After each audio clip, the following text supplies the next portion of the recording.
सबसे बड़ा ज्ञानी कौन? आशा करता हूँ साथ संगत जी निरंकारी कृपा से आप सभी अच्छे होंगे, स्वस्थ होंगे।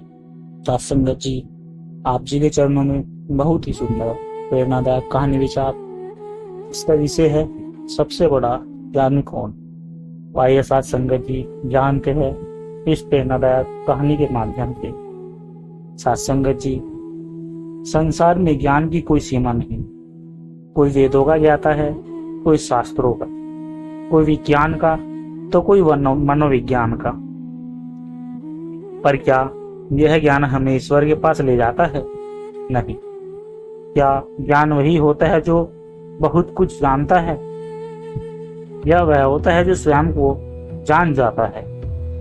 सत्संग जी, आज की इस आध्यात्मिक कथा में हम जानेंगे कि सबसे बड़ा ज्ञानी कौन होता है। इस प्रश्न की खोज हमें सत्संग जी एक सफर की ओर ले जाएगी, जहां पर अहंकार, वित्तता, श्रद्धा, विनम्रता और अंततः आत्मज्ञान की परीक्षा होगी। सत्संग जी, यह कहानी न केवल सुनने में रोचक है, बल्कि आत्मा को झकझोर कर देने वाली कहानी। सत्संग जी, बहुत समय पहले की बात है। हिमालय की एक शांत घाटी में, जहां तपोभूमि थी, वहां ज्ञानाश्रम था। वहां दूर दूर से ज्ञानी, विद्वान और साधक आते थे ज्ञान प्राप्त करने के लिए। इस आश्रम के प्रमुख संत थे, जिनका नाम महातपस्वी स्वामी प्रणव गिरी था। उन्हें लोग जीवित ज्ञान कहते थे, क्योंकि उनका जीवन ही उपदेश था। सत्संगत जी, एक दिन आश्रम में एक भव्य सभा रखी गई कि सबसे बड़ा ज्ञानी कौन। इस विषय पर एक आध्यात्मिक प्रतियोगिता। इसमें भाग लेने आए 4 प्रमुख साधक थे, जिनका नाम था ऋषि वेदव्यास, आचार्य लोकनाथ, तत्वज्ञानी श्री वल्लभ, बालक सूरज। श्री वेदानंद, जो वेद उपनिषदों के प्रकांड विद्वान थे, उनके पास हर प्रश्न का शास्त्रीय उत्तर था। आचार्य लोकनाथ, जिन्होंने दर्शन शास्त्र, तर्क शास्त्र, योग और ध्यान का वर्षों तक अभ्यास किया, उनका चिंतन बहुत ही गहरा था। तत्वज्ञानी श्री वल्लभ, जिन्होंने 40 वर्षों तक मौन रहकर आत्मविचार किया, न केवल आंखों से संवाद करते थे। बालक सूरज, मात्र 14 वर्ष का बालक, जो कुछ भी नहीं जानता था, पर उसकी आंखों में सच्चाई की चमक थी। सत्संगत जी, स्वामी प्रणवगिरी ने प्रत्येक से एक एक प्रश्न पूछा कि ज्ञान क्या है। वेदानंद बोले, ज्ञान वह है जो वेदों से प्राप्त होता है, जिससे जीवन का अर्थ समझा जाता है। लोकनाथ बोले, जब हम तर्क, युक्ति और दर्शन से ब्रह्म का बोध करते हैं, वह ज्ञान होता है। श्री वल्लभ ने मौन रहकर बस आकाश की ओर देखा और एक आंसू बहाया। बालक सूरज बोला, मुझे नहीं पता प्रभु, लेकिन जब माँ कहती कि भगवान हमारे भीतर है, तो मुझे लगता वह सच है। सब हमें मौन छा गया। सत्संगत जी, अगले दिन स्वामी जी ने सभी को अलग अलग सेवा कार्य सौंपे। वेदानंद को रसोई में बर्तन धोने, लोकनाथ को वर्षों को पानी देना, श्री वल्लभ को रोगियों की देखभाल और सूरज को सभी की चप्पलें साफ करने का कार्य दिया गया। तीनों विद्वानों ने यह सेवा अनिच्छा से की। वेदानंद बोले, बर्तन धोना मेरी विद्वता का अपमान है। सिर्फ सूरज ने हर सेवा को ऐसे किया जैसे वह भगवान के चरण सेवा कर रहा हो। वह हर चप्पल उठाते समय धन निरंकार जी बोलता रहा। स्वामी जी ने फिर पूछा, ज्ञान किसमें प्रकट हुआ? सभा ने उत्तर दिया, पर सबकी नजरें सूरज पर गई। स्वामी जी ने सभी को एक दिन अकेले जंगल में भेजा, बिना ग्रंथों, बिना साथियों के। बस एक बात कही, जाकर परमात्मा को खोजो। वेदानंद जंगल में बैठकर मंत्रोच्चारण करते रहे। लोकनाथ ध्यान में चले गए पर कष्ट से झुंझलाने लगे। श्री वल्लभ अंतमुखी होकर एकांत में बैठ गए। सूरज रास्ते में जो भी मिला उसकी मदद करता गया। कभी किसी को पानी पिलाया, किसी को छाया दी और हर जीव में परमात्मा की झलक देखता रहा। सत्संग में 3 दिन बाद सभी लौटे। स्वामी जी ने पूछा, क्या तुमने परमात्मा को पाया? सिर्फ सूरज ने मुस्कुराते हुए कहा, हाँ, हर जगह पाया। उस बूढ़े में, उस घायल में, उस कुत्ते में, उस सूखे हुए वर्ष में और सबसे ज्यादा अपने भीतर। सत्संगा जी अब सब एकत्र हुए। स्वामी जी ने घोषणा की, सुनो, सबसे बड़ा ज्ञानी वह नहीं जो ग्रंथों का ज्ञाता हो, बल्कि वह है जिसने अपने अहंकार का अंत कर हर प्राणी में ईश्वर को देखना सीख लिया हो। सत्संग जी। फिर स्वामी जी ने अगले को कहा, स्वामी जी ने आगे कहा, ज्ञान वह नहीं जो तुम्हें दूसरों से ऊपर करे, ज्ञान वह है जो तुम्हारे भीतर तुम्हें सभी के चरणों में झुका दे। और उसकी सहमति से उस दिन बालक सूरज को परम ज्ञानी घोषित किया गया, क्योंकि उसके पास प्रेम, सेवा, विनम्रता और ईश्वर के प्रति समर्पण का ज्ञान था। सत्संग जी। सत्संग जी, बहुत समय पहले एक बड़ा आध्यात्मिक मेला लगा। यह मेला निरंकारी सत्संग मंडल की देख रेख में हर 12 साल में एक बार आयोजित होता था और इसमें दूर दूर से भक्त, संत, विद्वान और महापुरुष आते थे। मेले का उद्देश्य था सत्संग, सेवा और सच्चे ज्ञान का प्रचार। सत्संग जी, इस बार मेले में एक विशेष आयोजन रखा गया। एक प्रश्न जिसका उत्तर देना था कि सबसे बड़ा ज्ञानी कौन। यह प्रश्न बहुत साधारण दिखता था, पर इसमें गहराई थी। आयोजकों ने घोषणा की कि जो भी इस प्रश्न का उत्तर देगा उसे महाराज के चरणों में विशेष आशीर्वाद मिलेगा। सत्संग जी, इस आयोजन में भाग लेने के लिए 3 अलग अलग मार्गों से 3 विशिष्ट लोग आए। नंबर 1, ज्ञानी राजगुरु बनारस के प्रसिद्ध महंत थे। उनके पास शास्त्रों का गहन जानकारी थी। वे गीता, वेद, उपनिषद, गुरुबानी, बाइबिल, कुरान सब पढ़ चुके थे। वे कहते, ज्ञान वही जो पुस्तकों में लिखा है। नंबर 2, साधु आत्मबोध पर्वतीय क्षेत्रों से आए एक तपस्वी। उन्होंने 20 वर्षों तक मौन धारण किया था। वे कहते, ज्ञान वो है जो भीतर से निकले, न कि बाहर से पढ़ा जाए। नंबर 3, बहन स्नेहा एक सीधी सादी गृहिणी थी जो सत्संग में आने वाली माताओं को भोजन बनाकर खिलाती थी और हर हाल में तू ही निरंकार कहती थी। उनके पास कोई शास्त्र नहीं था, कोई भाषा नहीं, कोई ज्ञान नहीं, बस एक ही चीज थी, श्रद्धा और समर्पण।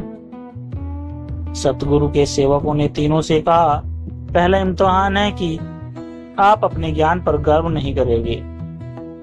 राजगुरु बोले, मुझे किसी पर घमंड नहीं, पर सत्य तो यही है कि मुझे जो ज्ञान है वो हजारों को नहीं। आत्मबोध बोले, मैंने स्वयं को इतनी साधना से जाना है कि अब अहंकार बचा ही नहीं। जब स्नेहा से पूछा गया तो उसने मुस्कुराकर कहा, मुझे तो कुछ नहीं आता, जो भी कुछ आता है वो मालिक की रहमत है, मैं तो बस झाड़ू भी लगाती हूँ तो कहती हूँ तू ही करवा रहा है मेरे मालिक। अगले दिन तीनों को एक कुटिया में रखा गया और 3 अलग अलग प्रकार के सेवकों को उनके साथ रहने के लिए भेजा गया। सेवक जानबूझकर गलती करते थे, अपमान करते थे, भोजन देर से लाते और अनावश्यक शोर मचाते थे।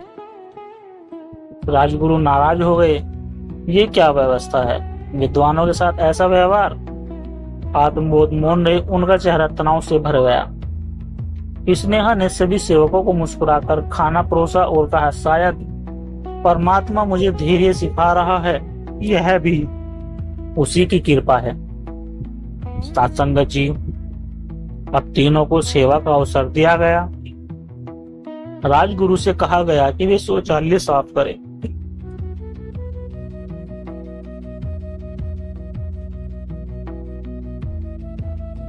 आत्मबोध से कहा गया कि वे भीड़ में पानी बांटे।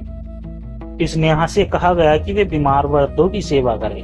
सत्संग जी, राजगुरु ने साफ इनकार कर दिया, मैं ब्राह्मण हूं, मेरा कार्य प्रवचन है, यह नीच सेवा मेरे योग्य नहीं।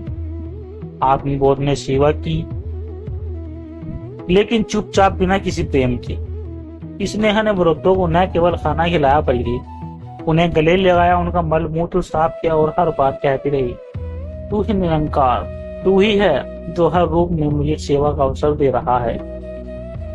सत्संग जी, अब सभी संगत एकत्र हुई। गुरु महाराज मंच पर आए और बोले, अब समय आ गया है निर्णय का, सबसे बड़ा ज्ञानी कौन? राजगुरु ने कहा, मैंने ज्ञान के महासागर से मोती निकाले हैं। आत्मबोध बोला, मैंने अपने भीतर परमात्मा को पाया है। गुरु ने उनकी बातें सुनी और स्नेहा की ओर देखा। स्नेहा ने कुछ नहीं कहा, बस गुरु के चरणों में सिर झुका दिया। गुरु ने मुस्कुराते हुए कहा, ज्ञान वह नहीं जो केवल तुम्हारे मस्तिष्क में है, ज्ञान वह है जो तुम्हारे कर्मों में है, व्यवहार में है और विनम्रता में है। ज्ञान वह नहीं जो ऊंचाई लाए, ज्ञान वह है जो मैं नहीं तू की भावना से भरा हो। फिर गुरु ने आगे कहा, स्नेहा तू सबसे बड़ा ज्ञानी है, सबसे बड़ी ज्ञानी है, क्योंकि तुझे अहंकार का ज्ञान नहीं, परमात्मा का अनुभव है। तुझे सेवा में परमात्मा दिखते हैं और यही सच्चा ज्ञान है। सत्संग जी, गुरु महाराज ने समापन करते हुए कहा, संसार में सबसे बड़ा ज्ञानी वह है जो प्रेम से भरा है, सेवा में समर्पित है, हर हाल में संतुष्ट है और कहता है, मैं कुछ नहीं, सब कुछ तेरा है। सच्चा ज्ञानी वही है जो निरंकार को जानता नहीं बल्कि निरंकार में जीता है। सत्संग जी, एक समय की बात है, उत्तर भारत के एक गांव में एक युवक रहता था जिसका नाम विवेक था। वह बहुत ही बुद्धिमान, कर्मठ और पढ़ा लिखा था, परंतु उसके मन में एक प्रश्न बार बार उठता था कि मैं कौन हूँ, यह जीवन क्यों मिला है, क्या भगवान सच में है और यदि है तो कहाँ है। वह यह प्रश्न अपने माता पिता, गुरुओं और किताबों से पूछता रहा, पर कोई उत्तर उसे संतुष्टि नहीं दे सका। अंत में उसने निर्णय लिया कि वह घर छोड़कर ईश्वर की खोज में निकलेगा। सत्संग जी, विवेक सबसे पहले एक बड़े विश्वविद्यालय में गया जहां वेद, शास्त्र, उपनिषद और दर्शन पढ़ाए जाते थे। वहां उसने महान आचार्यों से ज्ञान अर्जित किया। उसने जाना कि आत्मा अजर है, अमर है, ब्रह्म सत्य है और यह संसार माया है।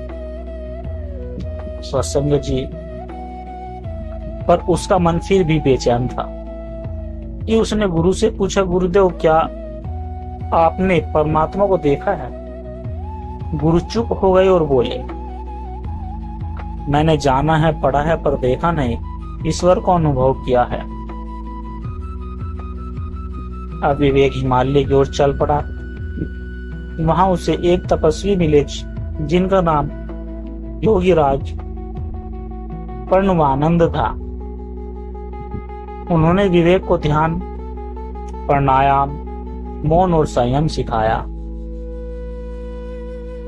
सालों बीत गए, विवेक अब संयमी, शांत और शक्तिशाली बन गया था, पर भीतर कुछ अधूरा था। एक दिन उसने योगीराज से पूछा, क्या आपने उस परमात्मा को देखा है जिसकी तलाश में मैं वर्षों से भटक रहा हूँ? योगीराज बोले, मैंने उसे अपने भीतर की निस्तब्धता में महसूस किया है, पर मैंने उसे नहीं पहचाना। अब विवेक निराश हो गया, भूखा प्यासा थका हुआ वह एक गांव में पहुंचा जहां एक सत्संग हो रहा था।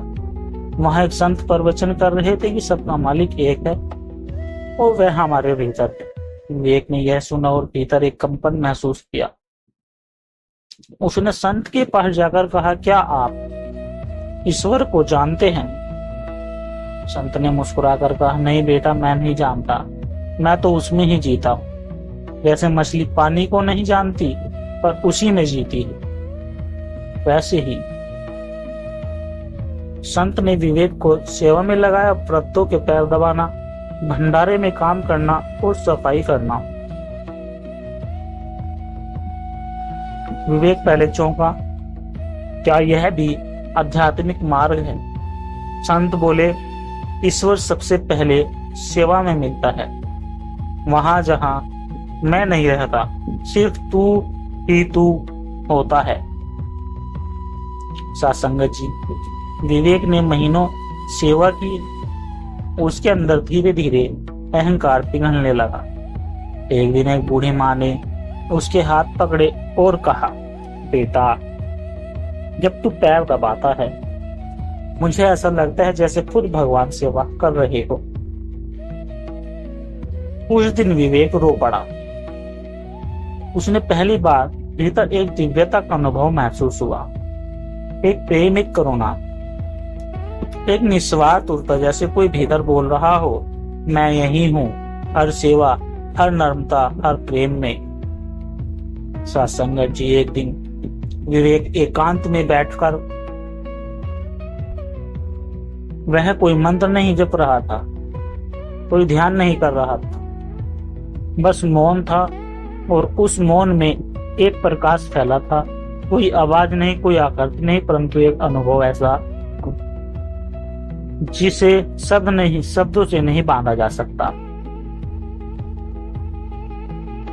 उसे लगा कि उसका शरीर नहीं रहा, विचार नहीं रहे, केवल अस्तित्व बचा है और वही अस्तित्व है ईश्वर। उसे साक्षात अनुभव हुआ कि ईश्वर कोई अलग सत्ता नहीं, वही शक्ति है जो हर जीव में झलक रही। सत्संगत जी, विवेक उस मठ में वापस आया जहां वह वर्षों से पहले ईश्वर को खोजने गया था। वहां उसने प्रवचन नहीं दिए, ग्रंथ नहीं पढ़ाए, बस एक कार्य के सेवा और प्रेम। उसने गांव-गांव जाकर कहा, ईश्वर को पाने के लिए ना जंगल जाना है, न किताबें ढूंढनी है, बस अपने भीतर झांको और हर जीव में उसी का दर्शन करो। वह हर किसी से कहता, तू ही निरंकार, मैं तेरी शरणा, मैनो बख्श लो धन निरंकार जी, वही एक है जो कण कण में है। सत्संग जी, जो खोजता है बाहर वह भ्रमित होता है, जो खोजता है भीतर वह मुक्त होता है, और जो सेवा करता है, प्रेम करता है, वही अच्छे अर्थों में परमात्मा को जानता है। सत्संग जी, जो भी यह कहानी सुन रहा है, ज्ञान का अर्थ केवल जानना नहीं हो जाना है। ईश्वर के निकट वही जाता है जिसने अपने भीतर के अज्ञान, अंधकार और भेदभाव का त्याग कर दिया हो, प्रेम और सेवा का पथ चुन लिया है। सच्चा ज्ञानी वही है जो कह सके, मैं नहीं, तू ही तू है प्रभु। सत्संगत जी, दास के द्वारा कहे गए प्रेरणादायक कहानी विचार यदि आप जी को अच्छे लगे हो तो वीडियो को लाइक करें, शेयर करें, कमेंट बॉक्स में धन निरंकार जी जरूर लिखें और दास के चैनल को सब्सक्राइब जरूर कर दें। और सत्संगत जी, दास को आशीर्वाद दे आप जी के चरणों में ऐसी हर रोज एक सुंदर सुंदर प्रेरणादायक कहानी विचार लेकर आता रहूं। सत्संगत जी, प्यार से कहना, धन निरंकार जी।